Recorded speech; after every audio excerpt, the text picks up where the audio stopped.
Dans l'épisode précédent du podcast Tête chercheuse de l'Institut Curie, Sarah Watson nous a parlé de la difficulté de concilier médecine et recherche, mais comment finalement ces deux mondes se répondent et se nourrissent l'un l'autre dans un constant aller-retour. Sarah Watson est un médecin extraordinaire, à l'écoute, empathique, engagé. Pendant les consultations avec ses patients, Sarah Watson ne peut s'empêcher de se poser des questions biologiques dans ses choix de stratégies médicamenteuses. Elle est persuadée que, si l'on comprend mieux la biologie des maladies, on les traite mieux. J'ai rencontré Sarah Watson dans son bureau, à 2 pas de son laboratoire de recherche sur la biologie des cancers rares. C'était une de ces journées dévolues à la recherche, mais le téléphone de l'hôpital restait à portée de sa main en cas d'urgence médicale. Bonjour. Bonjour. Là, on rentre dans le labo. Donc là, il y a Hélène qui est en train de faire une extraction. Je transvase, mais je vais faire l'extraction juste là, dans 2 minutes. Et ben voilà. Donc elle a une tumeur de patient. Et elle est en train d'extraire en fait ce qu'on appelle les acides nucléiques. Donc c'est un petit peu les molécules où sont contenues l'information génétique. Et donc ça, c'est ce qu'on appelle des ARN. Donc en fait, c'est des acides ribonucléiques, c'est tous les gènes qui sont exprimés, qui sont contenus là-dedans. Et ensuite, après, ça, on va le mettre dans une machine. Voilà, ça ressemble à un... Il y a de l'ARN avec de l'isopropanol. Ouais. Et je vais le passer à la centrifugeuse et on va pouvoir l'analyser. Après. Voilà, on aura extrait vraiment ces cartes d'identité génétique dont on parlait tout à l'heure. Et ensuite, on va aller les mettre dans des machines en fait, qui vont les lire, des séquenceurs. Donc, qui sont en fait des machines qui permettent de lire l'information génétique avec des machines très, très puissantes. Et ensuite, voilà. Ça passera à l'IA ? Et ensuite, absolument, ça passe à l'IA. Ouais. Tout à fait. C'est les données qui sortent de la machine. Ouais. Ah bah voilà. Donc c'est des plaques comme ça où on va mettre chaque patient sera les échantillons de chaque patient seront dans chaque tube. On voit les petites gouttelettes au fond. Et ça, en fait, on va le mettre dans la machine. Et puis ça va lire. Ça va séquencer ça prend quelques temps. En fait, on va transformer une information qui est dans une goutte d'eau en une suite de lettres. Chaque lettre correspond à des gènes. Ensuite, on va retrouver les gènes et on va quantifier chaque gène. Et à la fin, on a la carte d'identité. Et après, dans l'IA. Et après, dans l'IA, ouais. Cet outil d'IA, il a été donc travaillé à partir de données moléculaires particulières. Donc, il faut savoir qu'on a aujourd'hui des tonnes de façons de caractériser les cancers. Et parmi ces façons de caractériser les cancers, il y a ce qu'on appelle l'étude en biologie moléculaire. Et donc, on est capable d'aller lire finalement les empreintes génétiques, quelque part, de tous les cancers. Donc, il faut s'imaginer que la carte d'identité génétique d'un cancer du sein, par exemple, elle est très différente de la carte d'identité génétique d'un cancer du poumon. Et donc, ce qu'on a fait, c'est qu'on a récupéré plein de cartes d'identité génétique de plein de types de cancers. Et on a donc appris à la machine à être capable de distinguer toutes ces cartes d'identité génétique que nous, à l'œil, on ne peut pas distinguer. C'est trop compliqué. Et ça, la machine le fait très très bien. Et puis ensuite, après, on lui a soumis les cartes d'identité de cancer de primitifs inconnus. Et la machine a été capable de nous rapprocher finalement, de faire des appariements de ces cartes d'identité de cancer de primitifs inconnus avec des cancers bien déterminés. Ça reste des maths. Moi, je suis quelqu'un de super multidisciplinaire. J'ai toujours voulu faire des choses avec des gens qui avaient des compétences que je n'avais pas, parce que j'adore apprendre des choses, tout le temps. Depuis que je suis toute petite, j'adore apprendre des choses.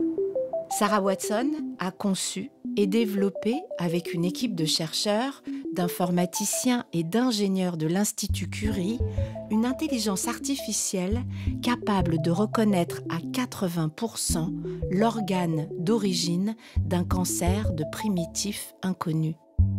C'est une avancée majeure dans la lutte contre le cancer.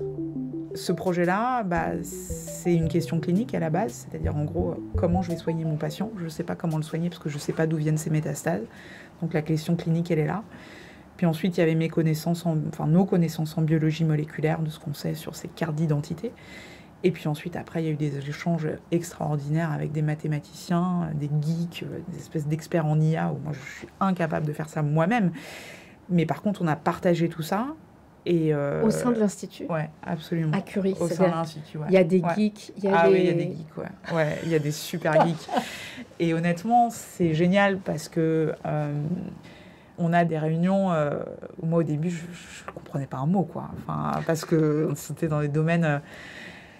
Moi, les maths, ça n'a jamais été le truc que je préférais à l'école, quoi. Et maintenant, j'adore ça, quoi. Enfin, je trouve ça... C'était pas assez concret, les maths. C'était trop abstrait. Et là, je vois l'application des maths et des probabilités dans, finalement, la prise en charge des patients. C'est extraordinaire. Et donc ça, c'est super. Et donc, on a fait le premier outil, mais le premier outil, il n'est pas parfait. Il marche à 80%. 80%, c'est pas 100%. Et surtout, il est pas forcément accessible pour tout le monde, parce que le type de carte d'identité génétique sur lequel on a travaillé, c'est des cartes d'identité qui ne sont pas forcément faciles à générer pour tous les patients.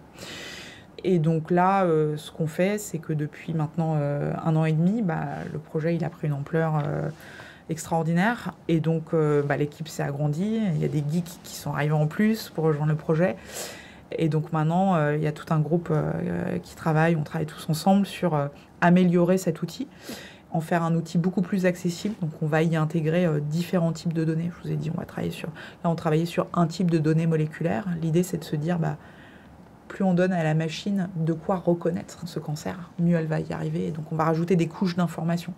Donc, par exemple, des images des cancers. Pas que des données moléculaires, mais des images. On pourrait même mettre des données cliniques, l'âge, le sexe, des choses comme ça.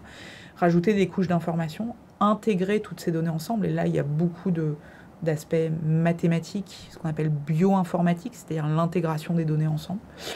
Et ensuite, tester sur les patients. Et c'est ça qui est extraordinaire, c'est que très très vite, notre premier outil qu'on a développé, on l'a transféré dans le soin.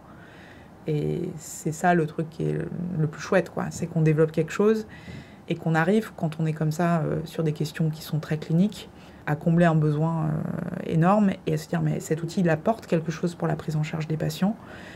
Et donc, très très vite, on l'a transféré dans le cadre du soin. Aujourd'hui, le premier outil qu'on a développé, qui n'est pas parfait, mais qui a le mérite d'exister, il est utilisé toutes les semaines sur le territoire national en France pour aider au diagnostic de ces cancers de primitifs inconnus.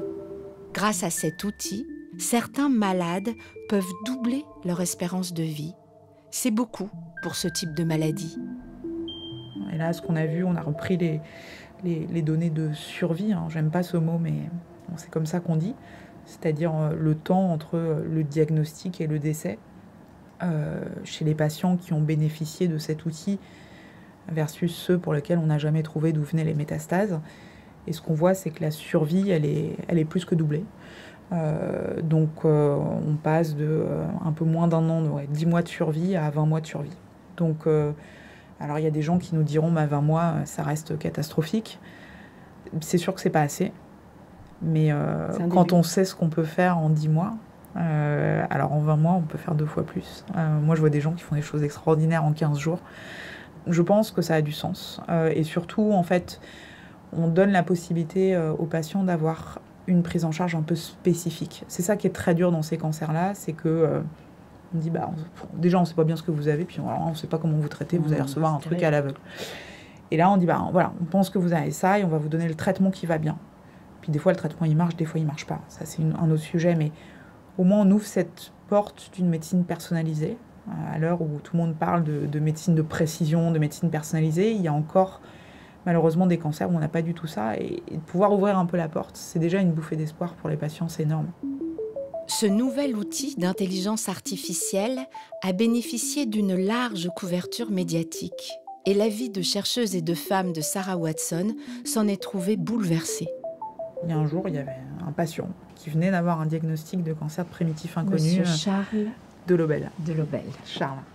Qui était dans sa voiture et qui venait d'avoir son diagnostic et on ne savait pas comment le traiter. Il avait un sarcome, et là un cancer de primitif inconnu. On ne savait pas du tout ce que c'était. Et puis, il m'a entendu à la radio parler de notre outil d'IA. Et il s'est arrêté sur le bord de la route. Puis il a appelé Curie, il a dit « Je veux parler au Dr Watson ». On lui a dit « Non, c'est pas comme ça que ça se passe ». Sinon, tout le monde va vouloir vous appeler. Et finalement, on est rentré en lien. Et il s'est débrouillé pour me contacter, d'abord via son oncologue, et puis ensuite, il a commencé à faire des trucs sur les réseaux sociaux en en taguant mon nom sur LinkedIn et des choses comme ça. Donc tout d'un coup, je me suis dit, tiens, mais je ne connais pas ce monsieur. Il est soigné dans un autre centre hospitalier, mais il parle des cancers primitifs inconnus, il met en avant nos travaux. Donc on est rentré en lien. Et Charles, c'est un type extraordinaire qui a du coup dit, ok, moi j'ai ce type de maladie, toi tu fais de la recherche dessus, on va financer ta recherche et on va créer une asso. Et puis on va faire une association de patients, puis on va lever des fonds pour la recherche. Et il se trouve que lui, il fait partie des 20% des patients pour lesquels on n'a pas trouvé l'origine avec notre outil. Et donc c'est super dur. Il a mis, je pense, un espoir fou dans ça. On a pu séquencer la tumeur, on a pu appliquer notre outil d'IA, et on n'a pas trouvé. Et on lui a dit, malheureusement, tu fais partie des 20% pour lesquels on ne trouve pas. Et donc Charles, il a reçu plusieurs lignes de traitement à l'aveugle, non orienté sur une origine, vu qu'on ne sait pas d'où viennent les métastases. Et en parallèle de tout ça, il a créé cette association de patients. Et Charles, c'est un musicien, il fait du rock, il a un groupe de rock. Il a une bande de potes extraordinaire. Et donc, ils ont créé une association de patients qui s'appelle Rock for Life. Et ils font des concerts incroyables, où ils lèvent des fonds, ils font des événements caritatifs. Là, dans 10 jours, ils font un golf caritatif avec un concert le soir. Ils ont trouvé des parrains. Axel Bauer, Norbert Krief, des grands musiciens qui ont accepté de soutenir la cause et ils ont levé plus de 150 000 € en quelques mois pour nos projets. Et ça, c'est complètement fou, quoi. On est tous ensemble avec Charles pour péter la gueule au cancer. Un grand coup de rock'n'roll. Caché dans ton guichet contreplaqué, aggloméré, linoléum. Bureau des PVT, toute la sainte journée, j'ai hâte de te parler. Je veux un tapas en balle, je veux téléphoner. Donne-moi plutôt un petit ticket doré pour aller balader, parler. Il y a de la science, il y a de l'humain, il y a de la médecine, parce que maintenant, on est devenus amis avec Charles, et en même temps, j'ai quand même toujours un peu la casquette du médecin, et c'est ça qui est difficile, c'est de trouver le bon positionnement, parce qu'il est suivi par une excellente équipe, et il est très très bien suivi dans un autre hôpital. Et on prend toutes les décisions de traitement ensemble avec son équipe, et voilà. Donc il faut arriver à trouver la bonne distance, qui n'est pas facile, parce que c'est vraiment devenu un ami. Je pense qu'au fond de lui, il espère qu'on trouve ce qu'il a. Je ne sais pas si on y arrivera. Ça fait on s'en donne les combien de moyens. temps qu'il a été diagnostiqué? Ça fait 2 ans. Ça fait 2 ans. C'est déjà énorme. C'est déjà énorme. Ouais. Mais il déjoue tous les pronostics, lui, il est hors norme. Donc, il est hors norme. Ouais, il est hors norme. Avec ses concerts de rock caritatif, l'association créée par Charles Delobel est aujourd'hui un des plus gros financeurs du laboratoire de recherche de Sarah Watson. Mais ce que dit, en creux, cette belle histoire, ce sont les difficultés que rencontre Sarah Watson pour obtenir des financements pour la recherche sur ces cancers. Ces cancers ne sont pas une priorité parce qu'ils sont trop rares. Absolument, c'est des cancers qui ne rentrent pas dans les cases. Donc pas d'argent. Alors, moins d'argent, beaucoup moins d'argent. Il existe des sources de financement dédiées aux projets sur les cancers rares. Cancer primitif inconnu, je me suis cassé les dents partout, parce que ça rentre dans aucune case. Donc, impossible, on voulait créer un réseau d'expertise sur ces maladies-là. Ça ne rentre pas dans les cases prédéfinies par les pouvoirs publics, c'est très compliqué. Donc, il y a un vrai travail effectivement, de trouver d'autres sources de financement. Aujourd'hui, je pense que les dons, ça représente une des premières sources de... Moi, déjà, sur les cancers primitifs inconnus, c'est simple.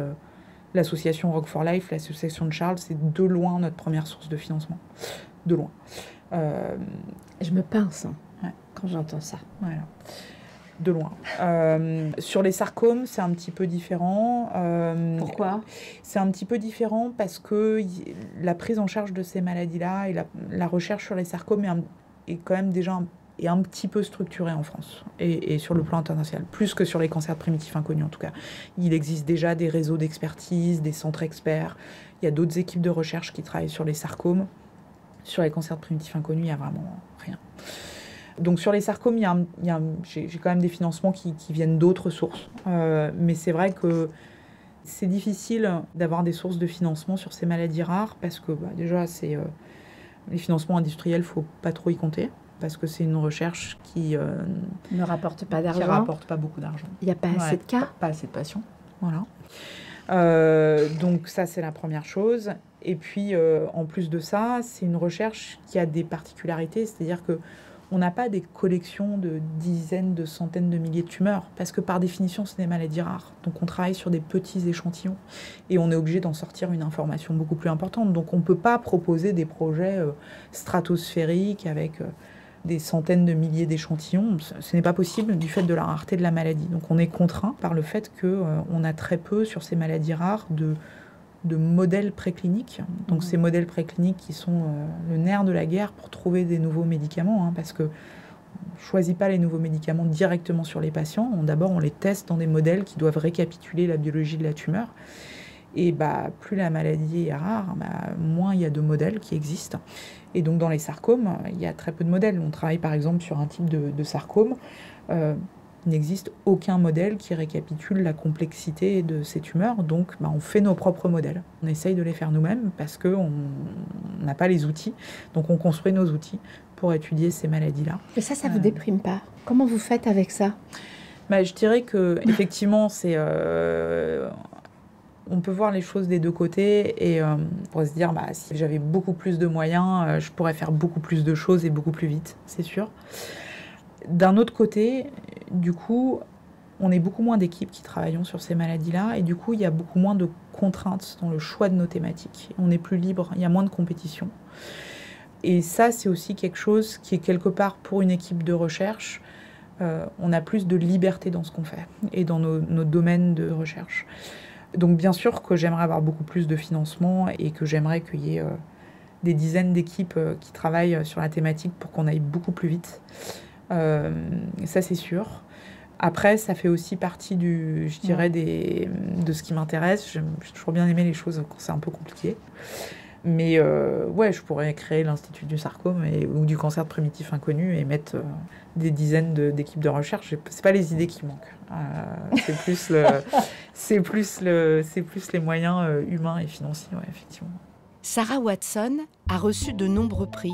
Elle a été plusieurs fois récompensée pour ses travaux de recherche sur les cancers rares.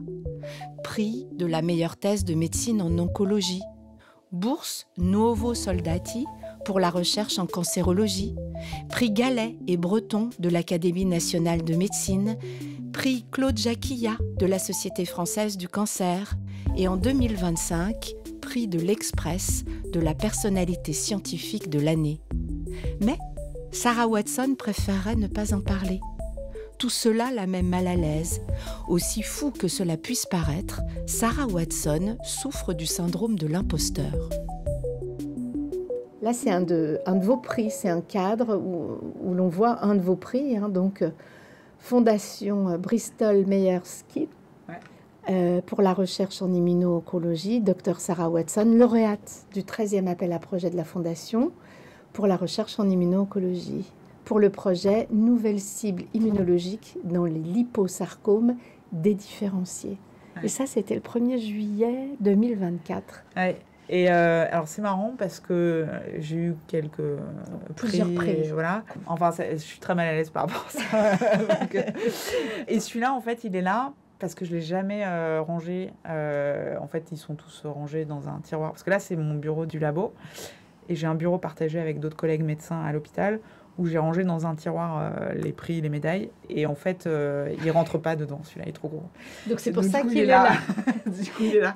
Et, voilà. Et là aussi, il y a un chèque. Et là, ça, c'est Rock for Life. Ça, c'est le chèque de Rock for Life qui m'ont remis à un concert caritatif. Le premier chèque qu'ils m'ont remis de 80 000 €. Et celui-là, je le garde précieusement. En juin 2024. Ouais. Voilà. Un énorme chèque comme ça. C'est les seules traces qu'il y a dans ce bureau. Et quand je vous parle du syndrome de l'imposteur, vous regardez immédiatement ce prix. En fait, il est devant moi. Mais en fait, j'ai toujours... ça, j'ai toujours eu... Alors ça, c'est peut-être féminin, pour le coup, il paraît. Il paraît que le syndrome de l'imposteur, c'est un truc plutôt féminin.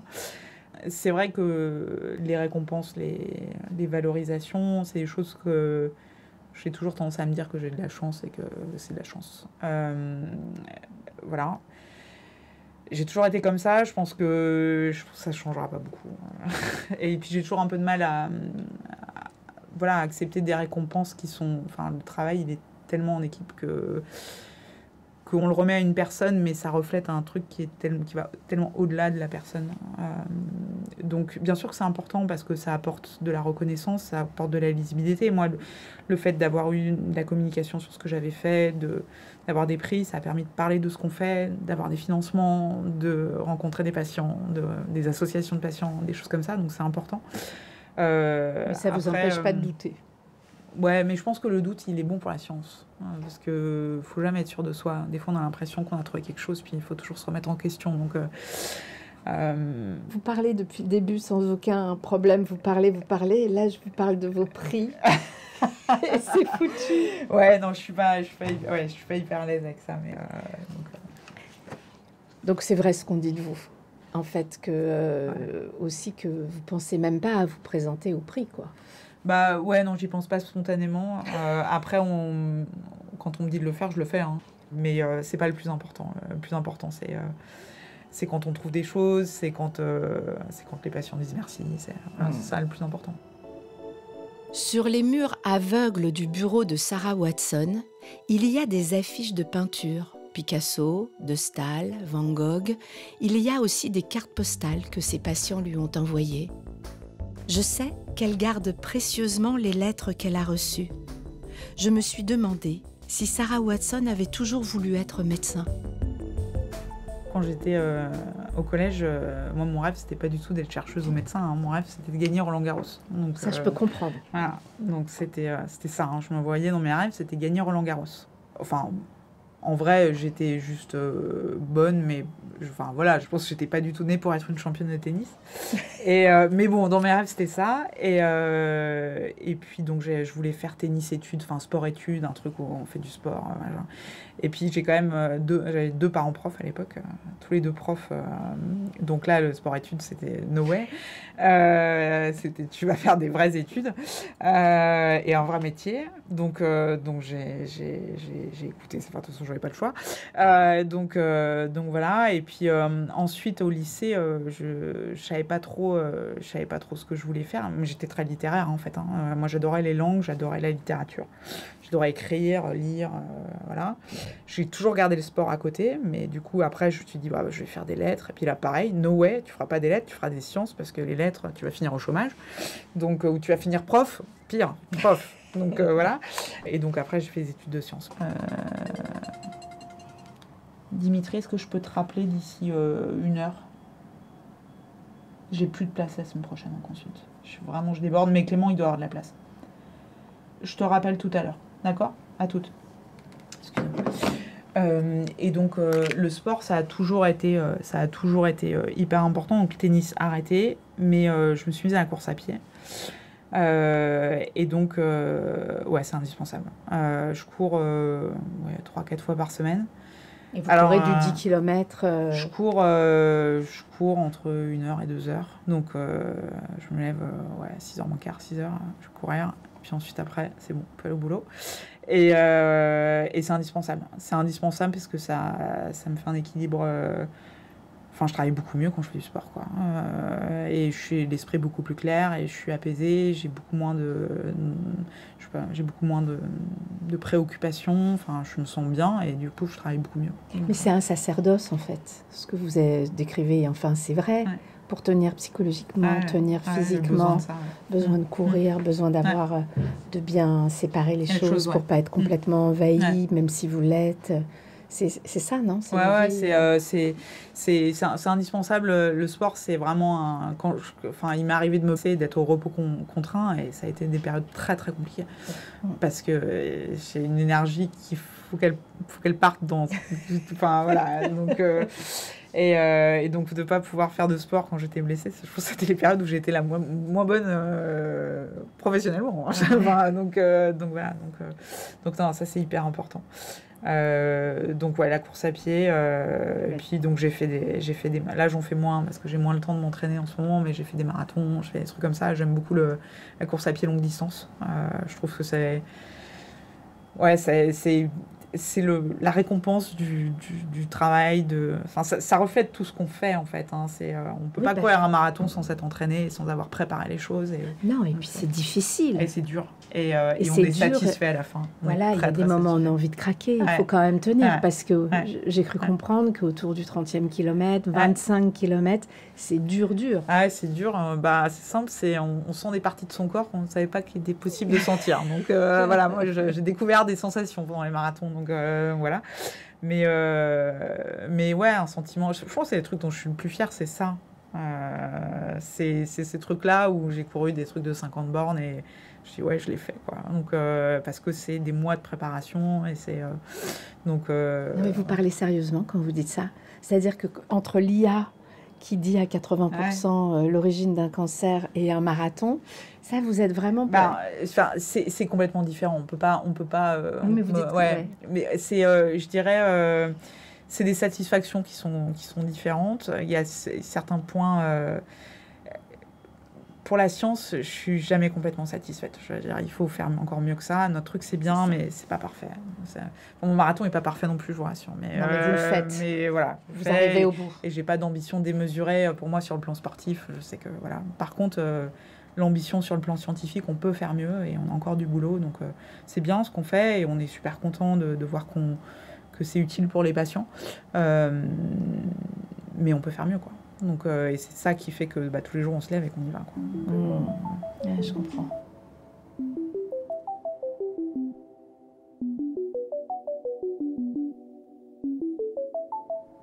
Vous ne pouvez pas faillir. C'est pas faillir, mais je pense que je pourrais faire mieux sur le plan médical si j'avais plus de temps. Et inversement, le temps que je passe pas, il sert à autre chose. Donc je pense que les patients comprennent. Il y en a beaucoup qui me disent qu'ils sont fiers d'avoir un oncologue qui fait de la recherche. Ils en sont fiers, mais ils en attendent aussi quelque chose. Bah oui. Et ils disent alors ça avance. Je dis oui, ça avance, mais ça avance jamais assez vite pour les patients. Jamais assez vite. Et c'est ça qui est fou, c'est qu'il y a deux... L'espace-temps n'est pas le même dans le monde du soin et de la recherche. Et dans le monde de la recherche, on sait que ça prend du temps, ça prend beaucoup de temps. La recherche, c'est long. Et les patients, ils ont besoin de tout de suite. Vous êtes de l'espoir. Exactement. Dans le prochain épisode de Tête chercheuse, nous rencontrerons Manuel Rodriguez, oncologue et chercheur à l'Institut Curie, mais aussi grand lecteur. Tête chercheuse est un podcast qui donne la parole aux chercheuses et chercheurs de l'Institut Curie, qui ouvrent la voie à de nouvelles connaissances et donnent à entendre la complexité du vivant. Tête chercheuse est un podcast réalisé par Claudine Guebord, mixé par Benjamin Touron et écrit par Zoé Varier. Musique originale Alice Anne Brassac, production Chloé Tavitian. Depuis ma rencontre avec Sarah Watson, Charles Delobel est décédé des suites de son cancer. Ce podcast lui est dédié.